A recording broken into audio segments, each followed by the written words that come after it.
And Mireia Abril, are you here? I am. You can see me? Yes, I'm yes, looking yes. in two screens. So hello, good morning. good morning. So we are waiting because there are people in the that try to enter to the room. It's not finished the process.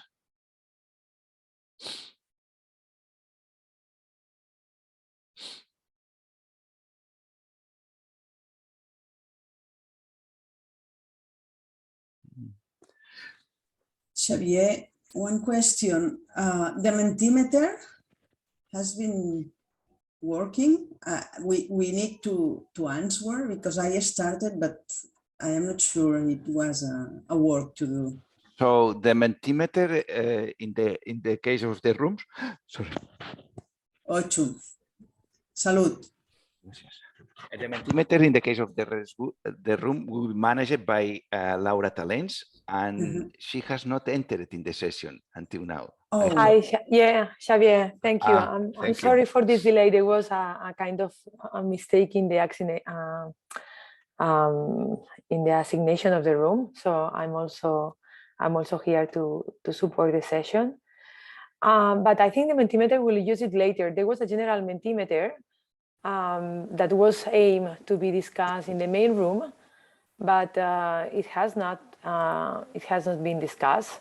So I think we can just start with the presentations that we have for this parallel session, and then we come back to some of these questions, Mireia, if that's fine for you.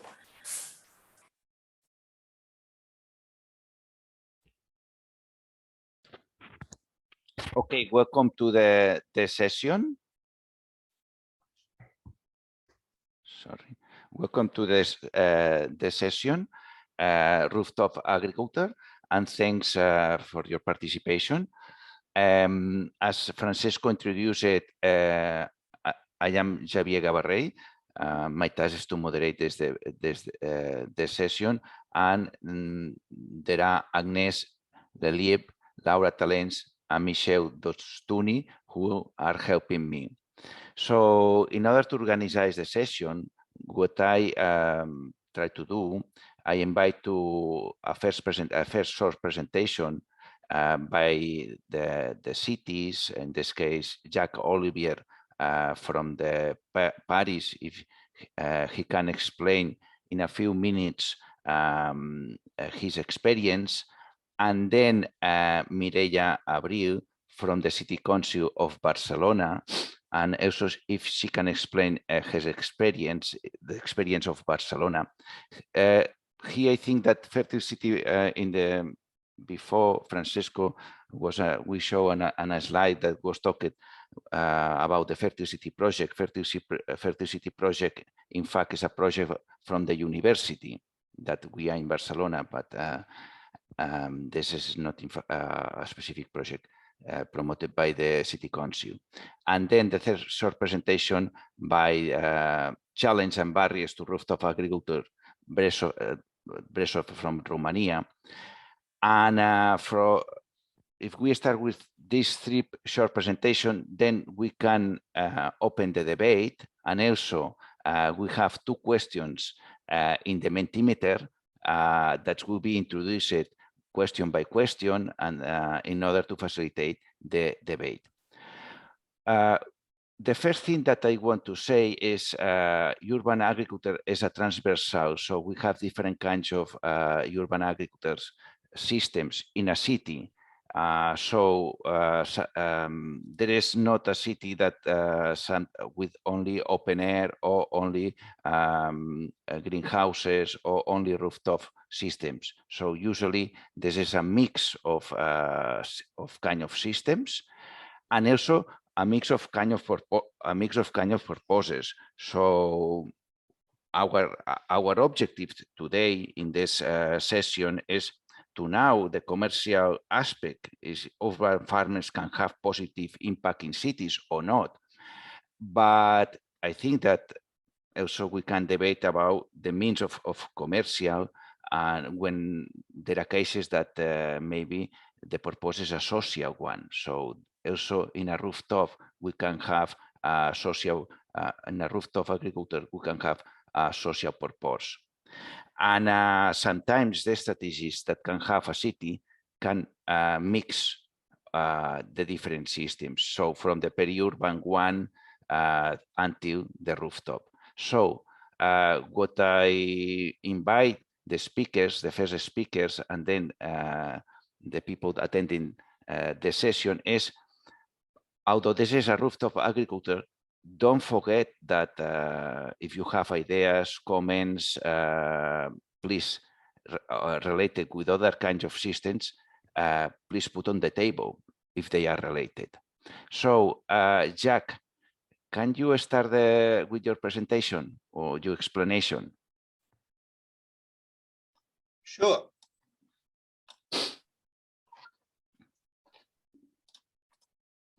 Okay, can you see my screen then? Yes, now. Okay, Thank you. let's go. Okay, good morning, everybody. Thanks for giving the floor to Paris. I'm Jacques-Olivier Bled, in charge of methods and foresight in urban agriculture and revegetation in Paris city government. I'm very happy to be here with you today to discuss urban agriculture. I'm going to present you Les Pariculteurs. This word is a portmanteau combining the name of the city with a French word for farmer, which can be translated as Paris farmers. So it's a plan to accelerate the development of urban agriculture in Paris. In Paris, rooftops, walls, underground car parks and ground spaces are an important leverage in order to reach the local goals of climate change adaptation and biodiversity preservation, especially as places for urban agriculture development. The Pariculture program was launched in 2015 by Anne Hidalgo, Mayor of Paris, by going through the following steps. First, a study conducted by the Paris Urbanism Agency highlighted 80 hectares of rooftops holding a strong potential for urban agriculture and vegetation. Then the Mayor of Paris has promised 30 hectares of urban agriculture in Paris by 2020. This was formalized by the creation of a charter. This charter was signed by 82 public or private landowners who wish to be a part of a process of greenifying Paris. To achieve the goal of 30 hectares of urban agriculture in Paris, the Pariculture strategy has been put in place by the Paris city government. Several successive calls for projects were launched. The charter signatories proposed a selection of public or private sites. Urban farmers then had 3 months to prepare proposals on the sites they want. After a technical commission and a jury, the best projects are chosen. Then we help urban farmers to carry out their projects. All the districts of Paris welcome at last one site. A diversity of projects is encouraged. They can be productive, educational, or participatory. The calls for projects are dependent on the charter signatories and aim at improving the leverage of public initiative and private action. To date, 2/3 of the Pariculture sites are owned by Paris city government and 1/3 are owned by the other signatories of the charter. The whole process relies on a communication strategy targeting the site owners, urban farmers, and the public. Paris has launched a website and database as well as a LinkedIn group that quickly became the widest professional network on urban agriculture in Europe. The Pariculture program has also organized several technical workshops on the rules and methods for developing urban agriculture. The implementation of this strategy has been carried out by a specific task force which has been created within the Paris city government in the Department of Environment and Green Spaces. This task force oversees the calls for projects and the animation of the network, It is assisted by consultants for project management assistants and institutional experts for technical and strategic issues. Now, I'm going to present you some figures on urban agriculture in Paris. First of all, the budget. 8 million euros were dedicated to the program. 20% has been devoted to the project management assistance and 80% to carry out building adaptation works on the sites owned by the Paris city government. Considering pariculture, 146 sites covering 40 hectares have been proposed as a part of 4 calls for projects. Among those, 55 sites covering 10 hectares are already installed. When all the sites will be installed, 300 jobs will be created. 2,000 tons of food will be produced every year with a wide variety of products. Today, Paris has the capacity to feed 0.3% of the population with urban agriculture, which is obviously not much. Considering all the urban agriculture sites in Paris, and not only pariculture, 400 sites covering 30 hectares of urban agriculture are now installed in Paris, not only on the rooftop. The average size of the farms is 750 square meters. The largest farm covers 5 hectares. Most of the projects take place on the ground, but more and more projects develop inside or on the roof of the buildings. The focus of the projects is mostly educational or participative, but the new projects include more and more productive business models.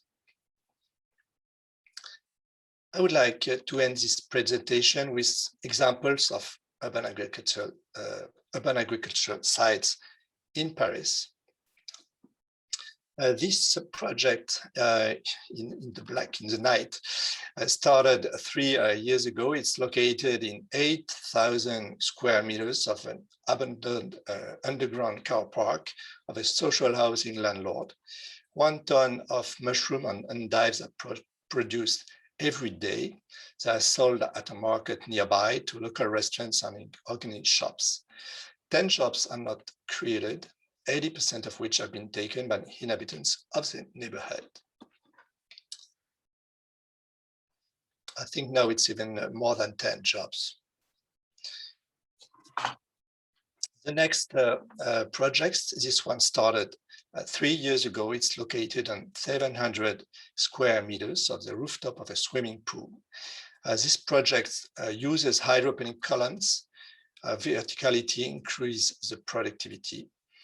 50 kilos of herbs, fruit and vegetables are sold every day in food shops and associations for local food. This is a project that started 2 years ago. It's located on 2,000 square meters of the rooftop of a supermarket. This is the first saffron production site in Paris. Saffron and derivatives are sold in the supermarket on the ground floor.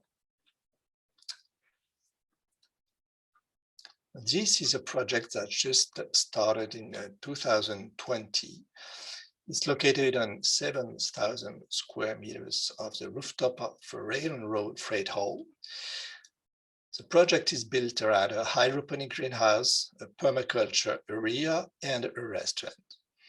300 kilos of herbs, fruit, and vegetables will be soon distributed every day by a retail crew. Another project took place in 2020 on 14,000 square meters of the rooftop of Paris Expo. This is one of the largest urban farms on the rooftop in the world. As a conclusion, I would say that all these projects couldn't have been started without the help of a huge network of landowners, experts in agriculture, building, city planning and law, and of course, urban farmers who had the courage to embark on this adventure. The calls for project pariculture probably helped to prefigure the future of urban agriculture in Paris. Thank you for your attention. Thank you, Jack. I think you provide a lot of figures, data, pictures, and what I invite is if someone wants to make a question, you can advance in the chat, and then we can organize better the debate. Before to start with the open questions and the debate, now Mireia Abril can explain the experience from the Barcelona City Council, and also like Paris, I'm sure that have experience in peri-urban, urban, and rooftop and different kinds of systems. Please, Mireia. Thank you, Xavier. It's very difficult to explain what we are doing in Barcelona after all this presentation from Paris. I feel kind of ridiculous because we have few only, and Rooftop are not this big size. But well, I will try to present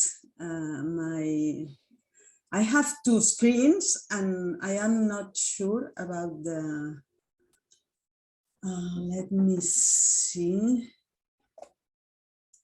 If I can share.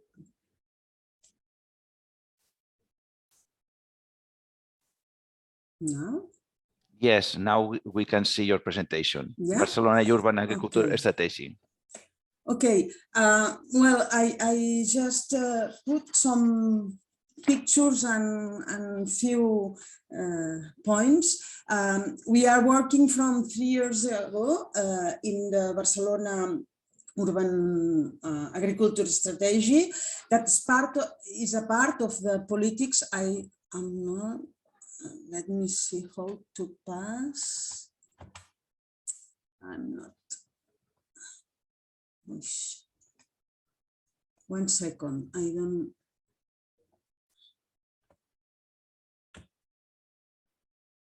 Now it changed. The diapo is changing on your screen. No. No? Has not changed. I'm seeing the first one, the title, Yeah. Barcelona Urban Agriculture Strategy. Maybe Now? Yes, the second. Perfect. Okay. Well, there are many politics or documents that talk about doing a greener city and how to implant this green infrastructure. Now we had a new plan for nature, especially attending biodiversity. And then, well, all these different plans that you see this year, the 2021, we are in the year of the capitality, global capitality of the sustainable alimentation.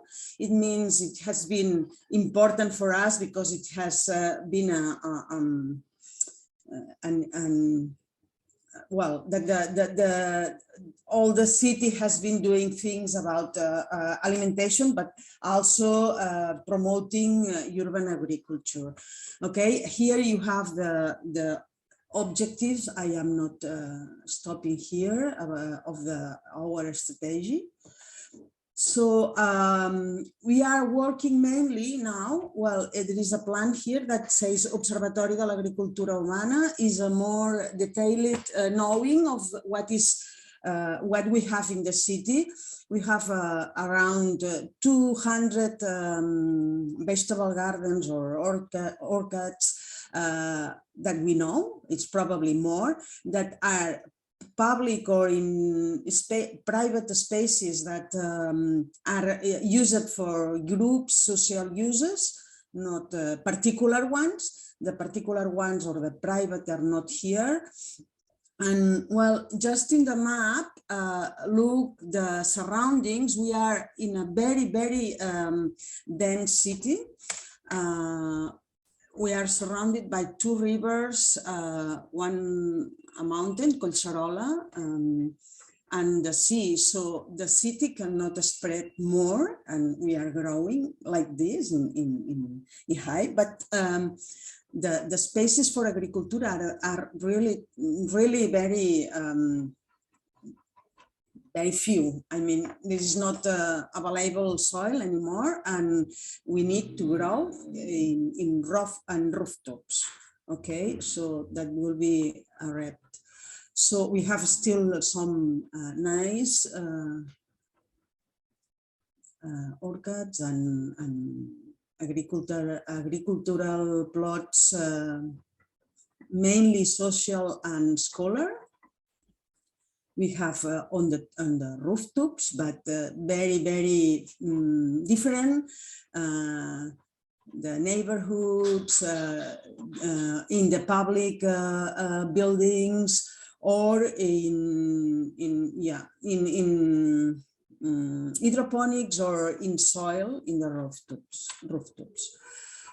We have also the peri-urban agriculture in the mountain and in the close to the rivers. And we are working in different strategies to promote that the few agriculture we have is not abandoned. So we are doing politics to preserve all the what it remains that is abandoned year by year. So well, we are trying to that the people stay there in the mountain or growing vegetables close to the rivers. And we have also trying to start with the pasture plan to prevent fires in the mountain, in Collserola mountain, and well, different recovering local seeds and just working on eco, well, I don't have the word now, ecological agriculture and trying to have local diversity. We are also harvesting now. We start in a pilot, and we are just now trying to extend around the city the harvest of the oranges and convert them in marmalade.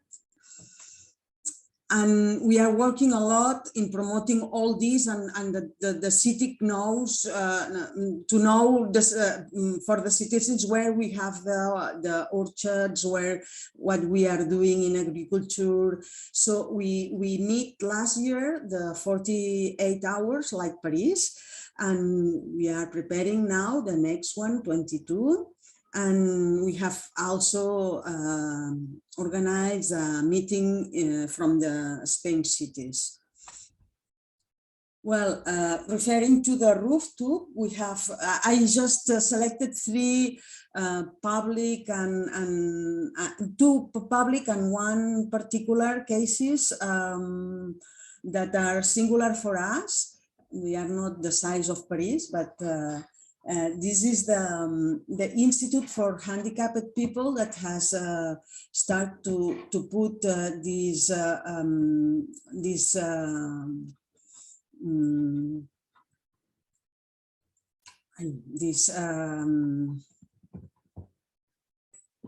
don't have the word now. Yes, green garden.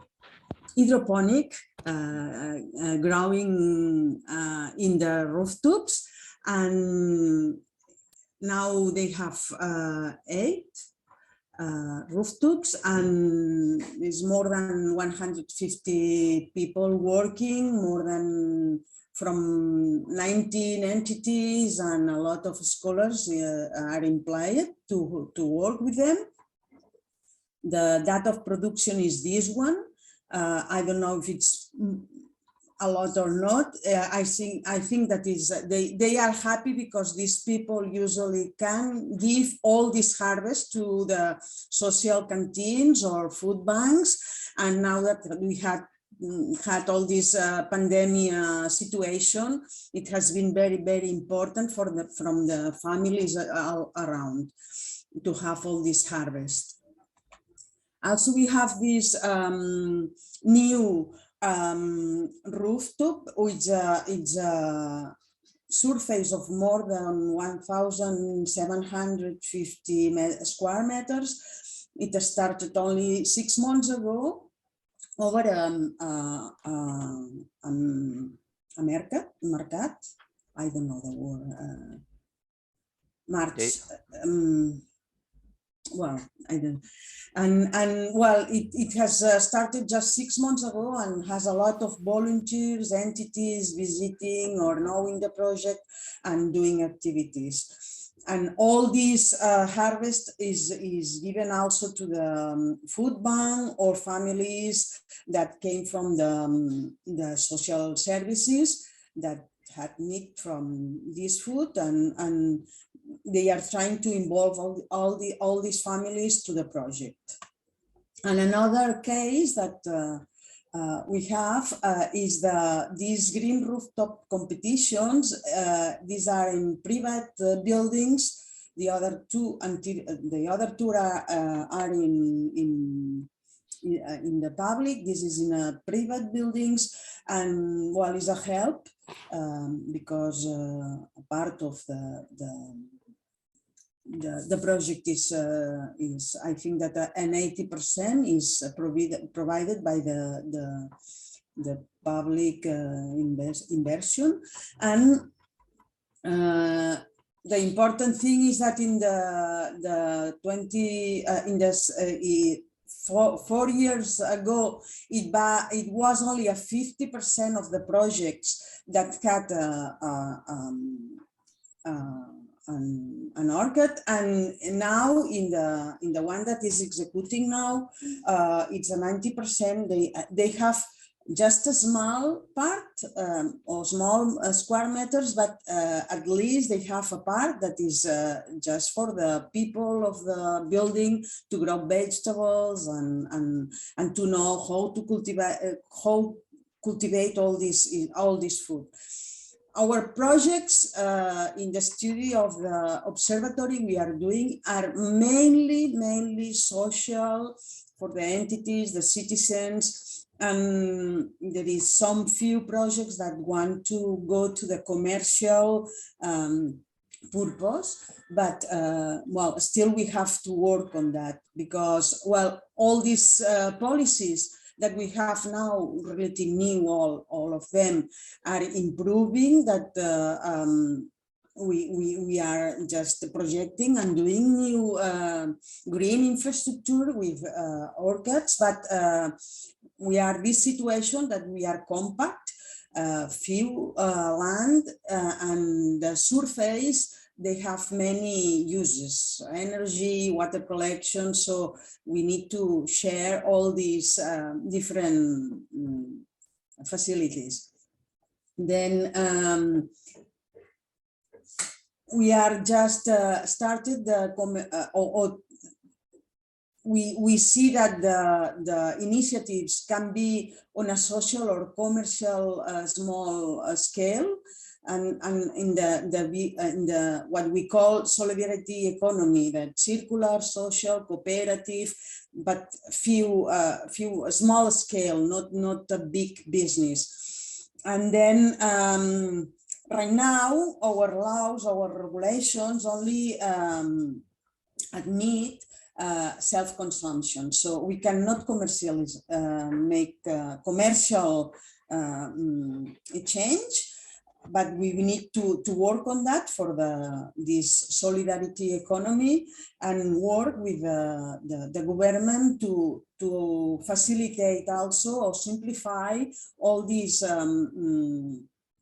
registration processes that we need to solve after we solve the urbanistic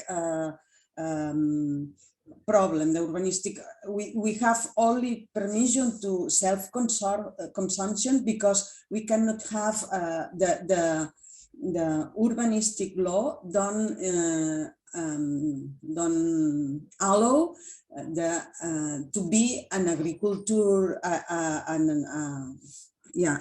to do agriculture inside the city, but there are regulations very, very old from many years ago, so we need to change all that.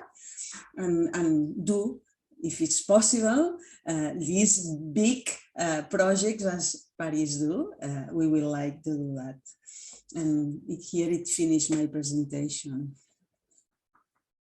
Thank you very much. And excuse for my English, I am not using it anymore after university.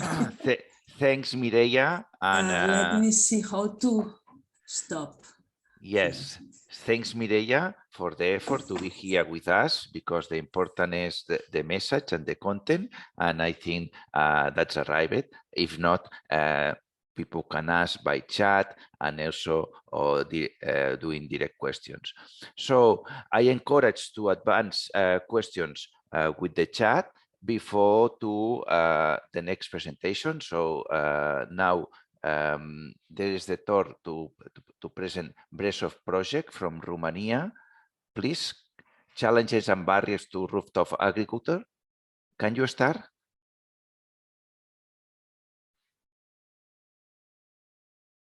I cannot see if everybody is in. Not? Well, if it's not ready, this presentation, good. I open the floor to all the attenders to start with the questions. So please put your name in the chat because it's easier for me to see the chat, and then I will leave the tour. In the meantime, as we have here Jack and Mireia, I have a first question for Jack, and then for Mireia. As the perspective, it seems, or the level that they are different, those cities. So it's amazing where Paris is. Have you seen in Paris, or have you considered the gender dimension in those projects? So we talk about 300 job creation. Do you know if this is the gender dimension, for example, in this job created, Jack? Can you explain what you mean by interdimension of? No, gender dimension. Because the gender dimension, because I think I take note about has been created about 300 jobs, new yes. jobs. Do you think that there is a gender dimension in these jobs, or that will be? Do you think that's more women or more men, female and male? But if we have more men or women, good question. I have to to check, but I have the figures, but I don't have them in mind. But we have we can make we can find a number. I will have a look, and then I can give you the right number then at the end of this meeting. And related with this, because also you talk about 8 million, the budget of 8 million was per year? 8 million euros, yeah. Per year? No, for between 2014 and 2020. Okay, here there is a question in the chat. Please, Henry, can you explain your question? Yes, of course. Thank you. Thank you to both speakers. I think coming from EBRD, where we mainly work with private sector, real estate, and agri-producers, I'm very interested in the degree to which, let's say in Paris for the time being, you appear to have crowded in quite a lot of private sector building owners, whether it's supermarkets or others. And personally, I see huge social and economic benefits from the project, but as you pointed out, and this is something I've looked at in the past, the financial benefits maybe are not enormous. So I guess my question is, what is it, do you think, that attracts the private sector building owners to participate, and how have you persuaded them to get so involved? Well, there are many different reasons. Some of them, they just want to develop a corporate garden. So because corporate garden has many good impacts on as a company. Some of them, they notice that, but this was maybe 5 years ago.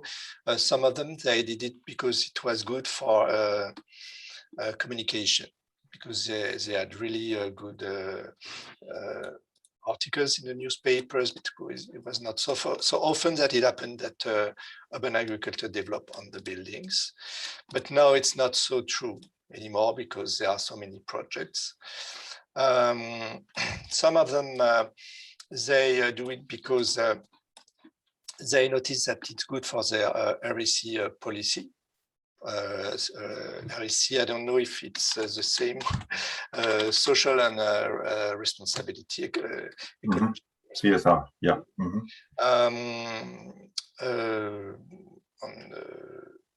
Some of them, they do it for the, to have a good, nice landscape.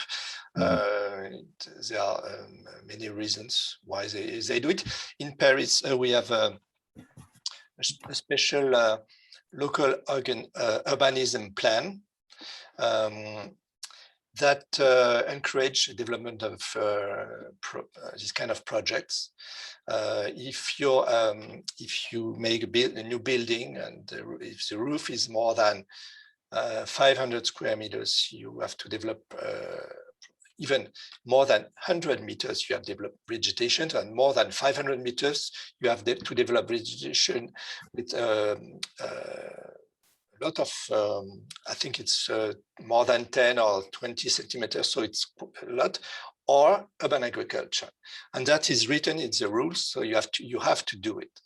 Okay. So there are many reasons. Most of the reasons are come from the companies who want to develop, but some of the reasons comes from the rule. Okay. And do they? You've talked about the cost of implementing the projects. Did the private sector companies draw on these on this 8 million, or was that really only for the public sector buildings? Only for the public. Only for the public. Okay, so it's largely self-funded for the private sector groups. For the private sector, it depends. Most of the private landowners, they do the investment. Even some of them, they even propose an income for the urban farmers. For example, if they need, if they have a very special need for a corporate garden or something with a landscape, vegetable landscape, then we suggest that they propose some money to the urban farmers. So yeah, okay. I said that they don't receive, the urban farmers, they don't receive subsidies during the call for project, but they can receive an income from private landowners. Great, thank you very much. Thank you both. Thank you. Before to move to another question, I want to ask if Laura can show, or we can go to the Mentimeter, where we have a question for all the people here. Laura, are you ready? Yeah, hello everybody, I'm here ready. I would just copy the link to the Menti website, and then you have also there a code. So what I will ask our participants is just to log in on this, to type this website called menti.com. And then once you're there, you just log in this code, which is 68053307. And then what you'll see is a first question for session. Yes. How do you identify the size for rooftop agriculture? Obviously, this is not only for a question for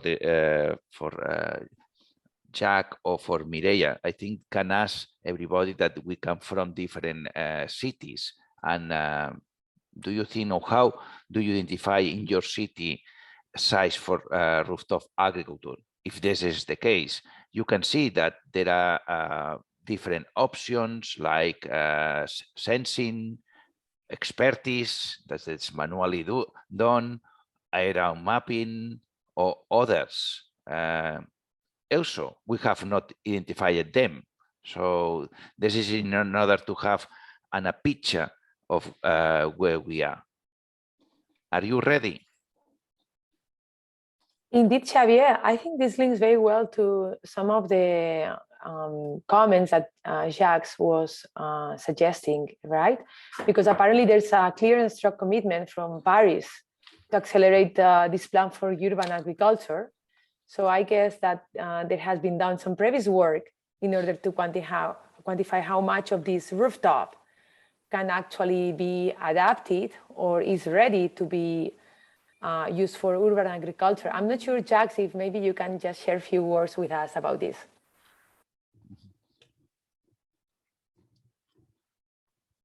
Sorry, I was writing on the Mentimeter, so I didn't hear the question. Sorry.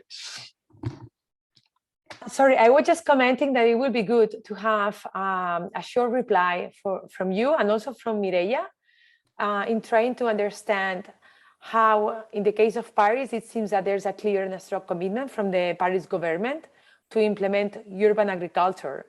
And I mean, you share with us some numbers about the space that you are converting into the systems. It would be good to understand how this kind of estimate, or how do you evaluate the number of rooftops and the areas that can actually are ready or either needs to be adapted for these systems. And maybe Mireia can also comment a bit as well.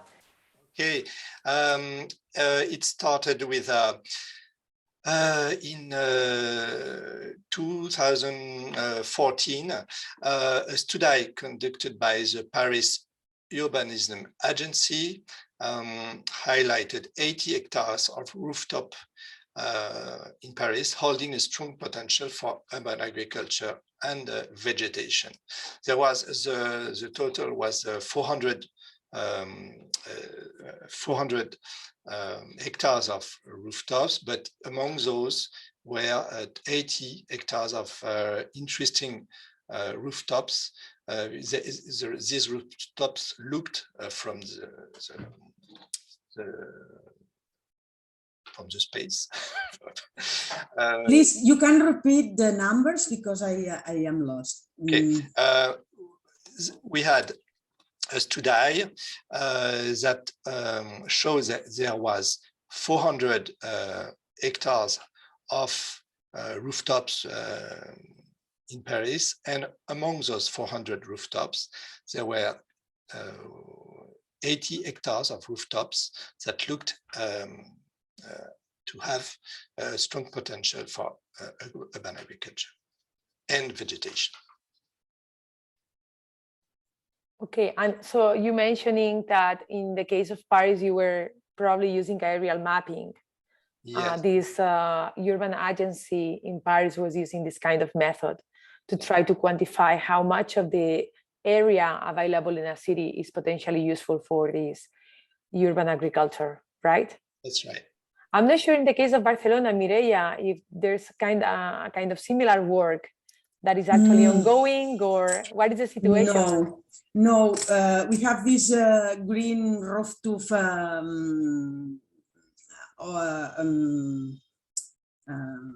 program that is every 4 years. It's only for 10 rooftops, and it's not agriculture, it's green.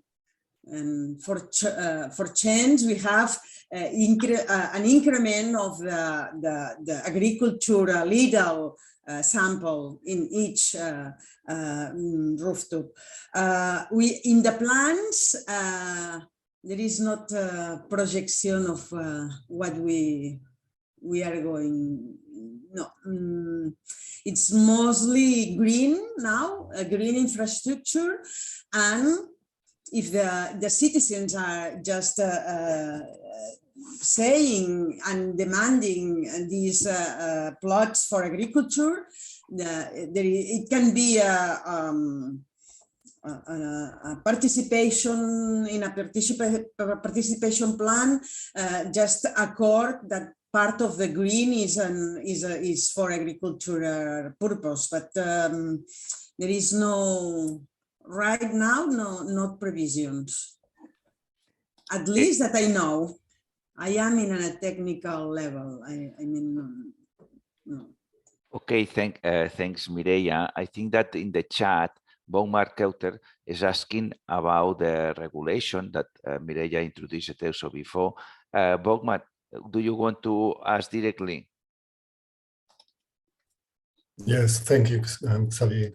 Well, question to both speakers. Jacques, you also showed some rooftop greenhouses in Paris. I think that it has been the new project. So maybe you can comment on the question how Paris is dealing with some regulations coming from the building sector to especially regarding light within the rooftop greenhouses. If you produce all the year round, especially in wintertime, you have to light to the plants, and also save birds from flying to the rooftop greenhouse, because we have built up in Germany about 1,000 square meters in Oberhausen as an integrated rooftop greenhouse, and those questions are quite complicated in Germany to get past them. So maybe you have comments on how the situation is in Paris. Hey, that's a good question. I didn't hear about this problem about birds before, but what I can tell you about greenhouses is that to promote the development of greenhouses, the local plan in 2016 was modified, and in order to facilitate the development of greenhouses, for example, the articles about the maximum height of constructions and construction elements specify that agriculture production equipment and greenhouses installed on the roof may be allowed in excess of the height reached by the constructions, and they are authorized. So we don't have special problems about birds yet. Okay, thank you. I don't know if someone wants to add anything else in this question. If not, I'm sharing the screen. Just one moment. So sorry, this is not. So I'm sharing the screen. This is what we think in this session. I think not everybody has voted, because so I encourage the participation for the next question. How do you identify the size for the rooftop agriculture? And well, area mapping, but we have not identified them. So we have two levels of answers, that there are cities or sites that it seems that the area mapping has been used. But on the other hand, the half of us, we are in cities that we have not identified them. Also the expertise knowledge and other. I don't know if the person who is using, or the city, the person where the city is using other, if want to explain which one, I think that can be worth for the audience, please. No? If not, that nothing happens, but if I can explain in the chat, also can be explained in the chat. Now, Xavier, maybe we can also ask the input from the person that mentioned the expertise, because maybe here there's some information that could be useful. I'm not sure if the person that gave this answer can briefly explain, because obviously the other two ones are very opposite and they are quite clear, but I don't see neither. Okay, we can continue then, sorry. Yes. Well, the second question, so we know that agriculture and food are one of the main source of water use. And our second question is related with the water use, or the water footprint and the ecological footprint of the urban food, and the water resources. And this is the question is, what type of water do rooftop urban farm in your city use? And here we have also different options. Tap water. I assume that maybe tap water, drinking water, or rainwater, or grey water, groundwater, or another. So the floor is yours with the link in order to put your opinions, and then if it's possible to discuss. We have 5 minutes more only. So please, if someone wants to ask anything, that is the moment. Questions to Barcelona City, or related with Barcelona City, or questions related with Paris, or if you want to share any other experience in your city, or in your project that you are involved with.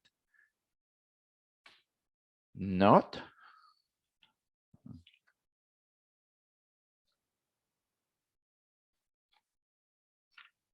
Sorry, you are asking in Mentimeter, or you are asking us straight in the dialogue? I don't know, because the Mentimeter is stopped. The Mentimeter, Laura, is ready, the Mentimeter? It was a question in the Mentimeter. Yes, it is. I think so. But it's not working. Okay, Laura, can you try to solve? Let's try now. Can you answer another question? Can you see that one now? The second question, or you can't? No. Okay, just 1 second. In the meantime, if we can introduce Oral Daily, can you introduce your question to both presenters?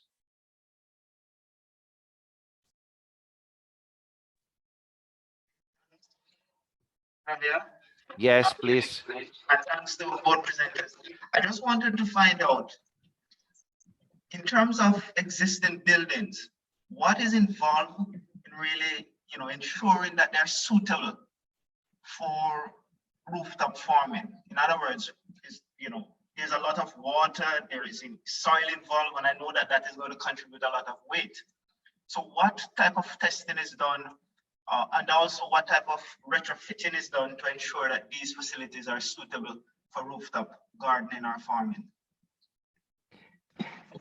This is an open question to Jacques and Mireia. I don't know if they are experts in this topic, but in order to remark this point, that I think that all buildings sometimes are not designed to weigh this kind in rooftop urban agriculture, depending the year that will be or not. So, Jacques, Mireia, I don't know if you have technical knowledge, or you can provide any answer to this question. Me not. I don't know. I don't know about that. I am not working on urbanism. I don't have the answer. And sorry. Jack? Yes, we take advantage of the waterproofing work schedule. So we know that, for example, on the rooftop of a school, in 2 years, we will have to change the rooftop to do the work on the waterproofing, for waterproofing. For example, in the school where the waterproofing works have been done 20 years ago, we know that soon we will have to do the new works, and we choose the sites to develop urban agriculture among the sites where we have to do works for waterproofing on the roof. So thank you, Jacques and Mireia. We are waiting the answers. And Shara is asking about the school. Please, Shara, sorry. Yes, thank you. Thank you, everybody, for this interesting going deeper in rooftop urban horticulture. Well, I was wondering about the two cities regulation on school rooftops use by producing food, for example, for the kitchens of the school themselves. Did you get any possibility to try some similar situation? Have you any experience about it?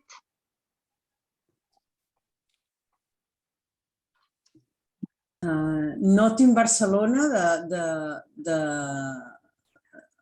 In the schools we have it only for teaching, and I remember many years ago that the group of Xavier Gavarrell and Joan Riera Vall tried to do it, but we didn't finally start the project. So not in Barcelona. I don't know if in other cities close to Barcelona, in Sabadell, or I don't know, but not in Barcelona. Okay. Well, in Paris, when we install a urban farmer on the rooftop or on the ground of a school, there is no. They don't produce for the school because they don't produce enough to feed the school, you know. We don't especially make that the urban farmer produce for the same school where they are instead. Okay, thank you. There was one question that we were talking about this. In a rooftop of a school is not enough to produce. So if you need to have the transport of all other things, I don't know if the balance is really partially and seasonally involved in supporting what you need for the kitchen. I mean, some vegetables or something. Yes, just for a while. We had troubles with the small things that are produced now.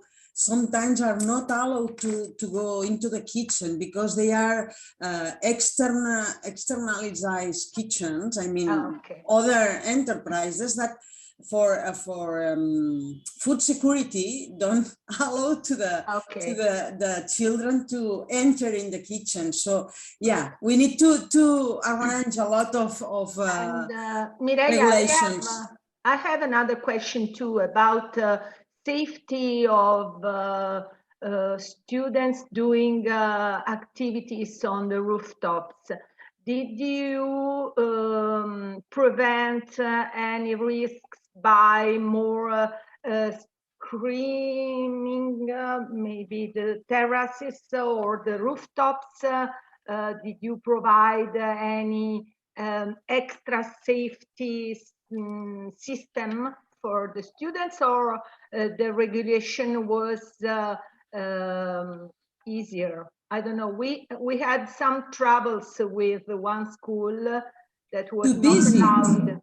Just to go there and visit or work in the rooftops. Going on the rooftop for doing Sí. activities with students. You were talking about teaching activities on the rooftop, no?